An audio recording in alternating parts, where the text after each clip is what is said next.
नमस्कार, स्वागत है आपका। मैं हूं आपके साथ सुमित झा।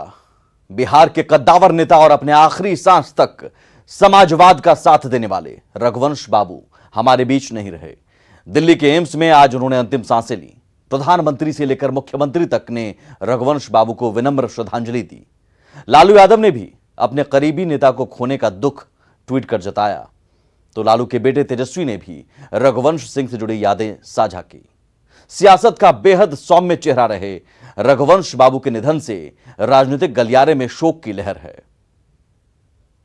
प्यार से मिलना सबसे दुनिया में इंसान रे, क्या जाने किस भेष में बाबा मिल जाए भगवान रे।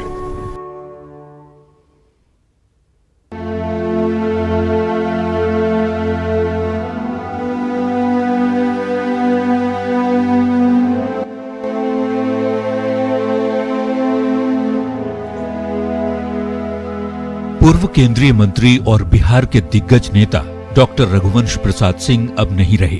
दिल्ली के एम्स में रघुवंश बाबू ने अंतिम सांस ली। पिछले कई दिनों से रघुवंश जी की हालत लगातार नाजुक बनी हुई थी। उन्हें सांस लेने में भी दिक्कत हो रही थी, लेकिन 2 दिन से उन्हें वेंटिलेटर पर रखा गया था। बिहार के कद्दावर और बेहद शालीन नेताओं में शुमार रघुवंश बाबू के निधन से सियासी गलियारे में शोक की लहर है। रविवार की दोपहर जैसे ही उनके निधन की खबर आई, दिल्ली से बिहार तक शोक में डूब गया। पेट्रोलियम मंत्रालय की ओर से आयोजित कार्यक्रम के संबोधन में सबसे पहले प्रधानमंत्री नरेंद्र मोदी ने रघुवंश बाबू को श्रद्धांजलि दी और उनके निधन को देश की सियासत में बड़ा खालीपन बताया। बिहार के दिग्गज नेता श्रीमान रघुवर प्रसाद सिंह वे अब हमारे बीच नहीं रहे हैं। मैं उनको नमन करता हूं। रघुवंश बाबू के जाने से बिहार और देश की राजनीति में शून्य पैदा हुआ। रघुवंश प्रसाद सिंह के निधन पर मुख्यमंत्री नीतीश कुमार ने भी अपनी शोक संवेदना जताई। बिहार के एक बड़े सुविख्यात नेता रघुवंश बाबू थे। रघुवंश प्रसाद सिंह जी एम्स में भर्ती थे। उनके निधन की भी जानकारी मिल रही, इसके प्रति भी हम लोग अपना शोक प्रकट करते हैं। लालू प्रसाद के करीबी रहे रघुवंश बाबू ने 3 दिन पहले ही आरजेडी से इस्तीफा दे दिया था। उनके निधन से आरजेडी अध्यक्ष लालू प्रसाद काफी सदमे में हैं। लालू प्रसाद ने ट्वीट कर लिखा, प्रिय रघुवंश बाबू, ये आपने क्या किया? मैंने परसों ही आपसे कहा था आप कहीं नहीं जा रहे हैं, लेकिन आप इतनी दूर चले गए। निःशब्द हूं, दुखी हूं, बहुत याद आएंगे। तो वहीं रघुवंश बाबू के निधन से शोकाकुल तेजस्वी यादव ने बीते हुए पलों को याद कर रघुवंश जी से पारिवारिक रिश्तों की बातें साझा की। बताया कि कैसे मुश्किल वक्त में उन्होंने साथ दिया था। इस मुश्किल घड़ी में जब हमारे पिता हमारे साथ शारीरिक रूप से नहीं रहे, रांची रिम्स में रहे, तो हमेशा ऊर्जा देने का काम, मनोबल को बढ़ाने का काम उन्होंने किया। बीच में आप सब लोगों को पता है कि सीबीआई, ईडी, इनकम टैक्स का रेड जो पड़ा था, तो सबसे पहले आदरणीय रघुवंश बाबू ने आकर के हौसला बढ़ाया।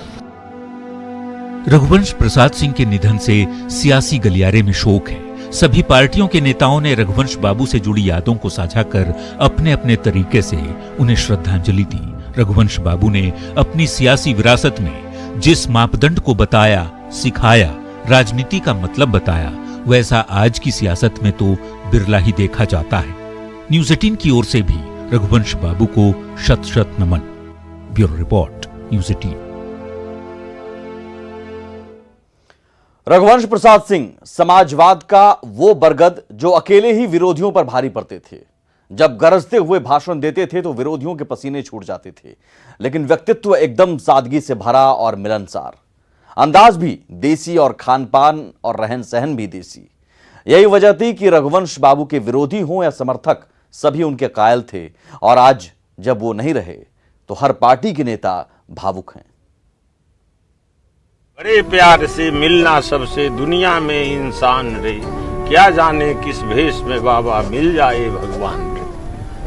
दुनिया से आदमी विदा होता निर्गुण में जो गाया जाता है, उस तरह भाव का है।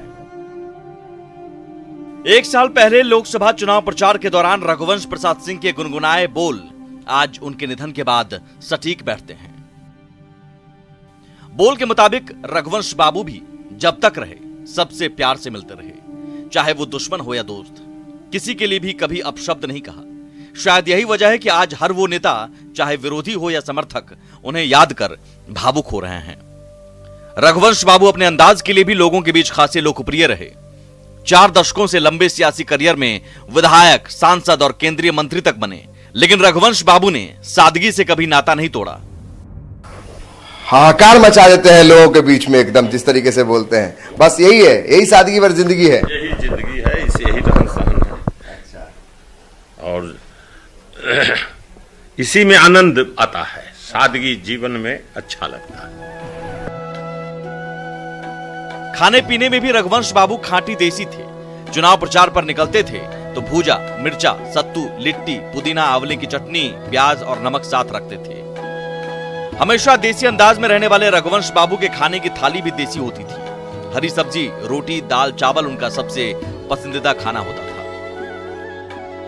रघुवंश बाबू के लिए सब रखा रहा है, सब माननीय रघुवंश बाबू के लिए है। चुनाव प्रचार के लिए ये सब जाते हैं तो खाते हैं क्या? हाँ, बीच में ये बोल रहे थे भुंजा और सत्तू लेके जाते हैं। लंच के समय में ये सब भूजा खाते हैं। ये रघुवंश प्रसाद सिंह जी का लंच है। लंच है, इसमें भूजा देखिए, है, इसमें भुंजा है, भूजा है, मिर्चाई है, प्याज है, नमक है, अच्छा। मिक्सचर भूजा है। सब पूरा देसी खाटी अंदाज में रहते हैं। खाना खाते हैं, तेल मसाला परहेज करते हैं। अच्छा, इसमें क्या है? इसमें लिट्टी है। अच्छा, इसमें लिट्टी है। हाँ, लिट्टी है, सत्तू भरा हुआ है, चना के सत्तू से बनता है और इसमें कोई मिलावट नहीं है तेल मसाला का, शुद्ध अभी से लेकर रात तक है। देखिए, इसमें हाँ बना है। इसमें चटनी है, पुदीना का चटनी है और आंवला का चटनी है।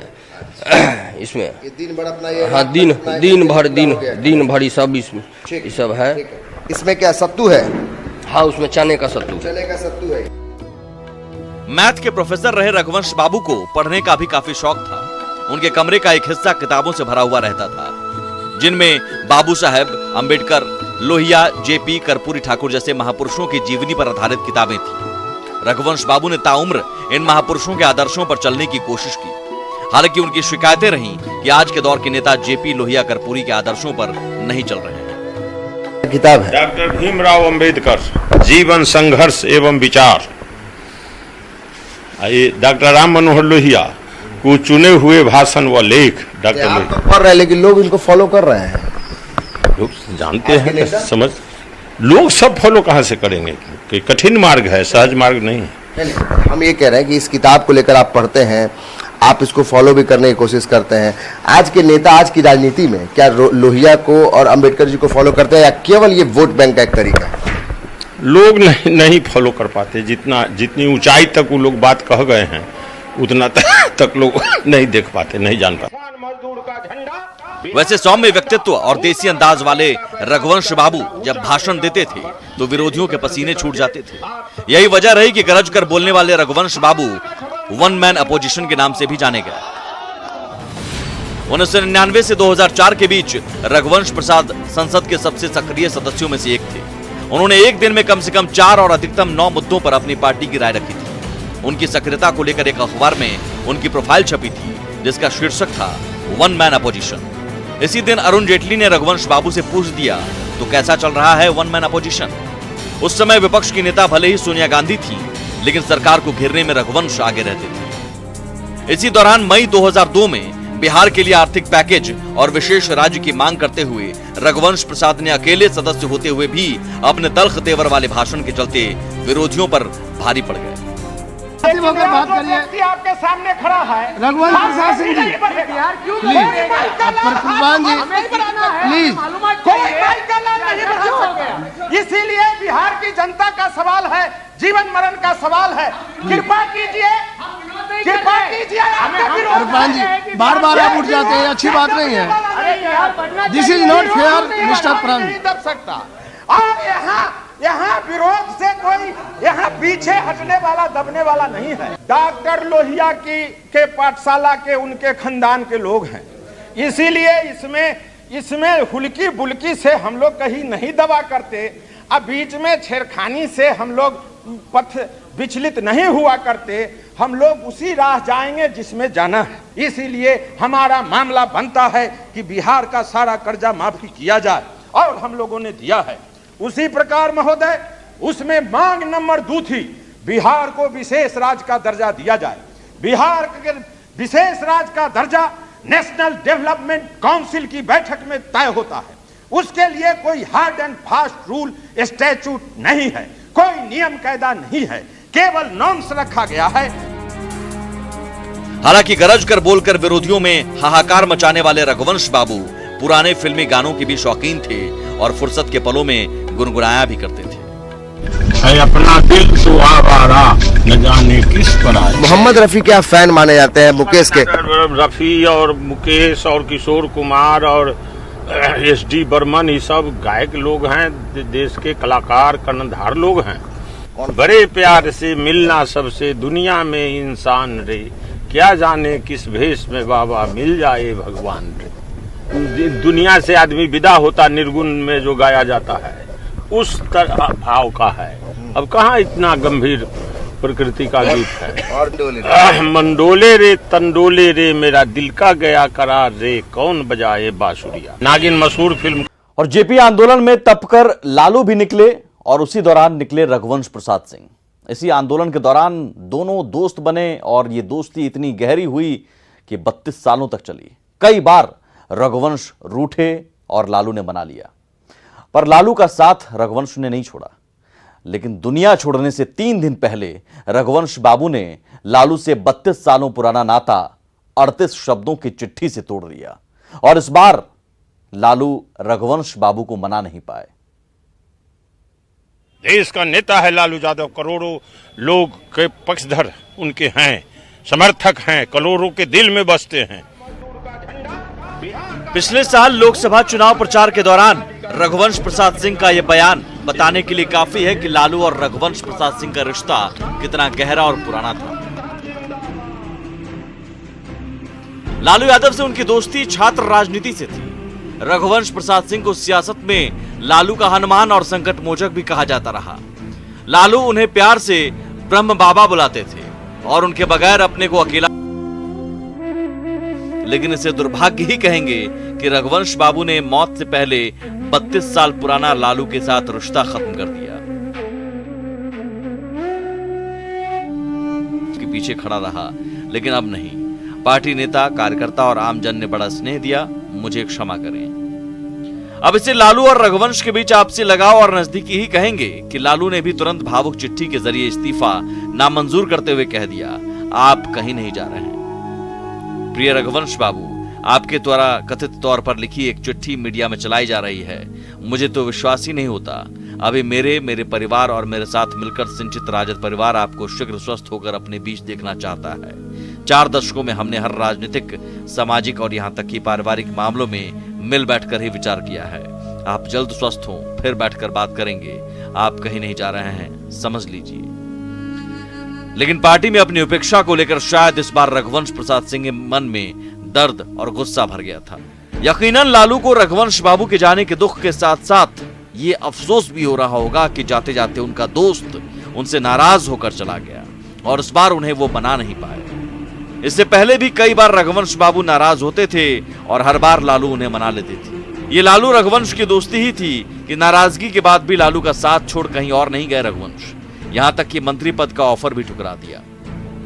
यूपीए 2 में जब आरजेडी मनमोहन सरकार में शामिल नहीं हुई, तब कांग्रेस ने उन्हें अपने पाले में लाने की कोशिश की थी और उन्हें मंत्रिमंडल में शामिल होने का मौका मिला था। लेकिन लालू यादव की दोस्ती की वजह से ही उन्होंने मनमोहन सिंह के मंत्री पद के ऑफर को ठुकरा दिया था।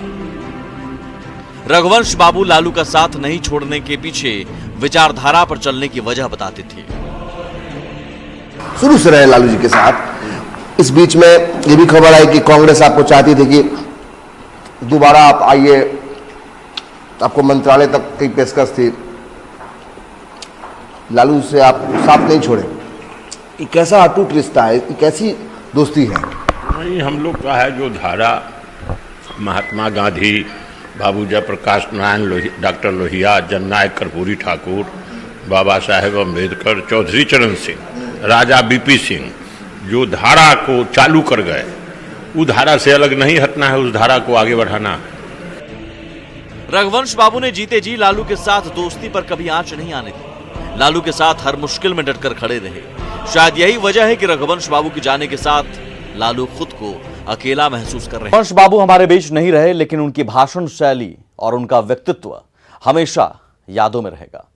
आखिर में आपको छोड़ जाते हैं रघुवंश बाबू के एक ऐसे ही जोरदार भाषण के साथ जो मई 2002 को उन्होंने लोकसभा में दिया था, जब बिहार के लिए आर्थिक पैकेज और विशेष राज्य का दर्जा, जी हां, विशेष राज्य का दर्जा जिस पर सियासत हुई, रघुवंश बाबू ने इस मांग को जोरदार तरीके से लोकसभा में उठाया था।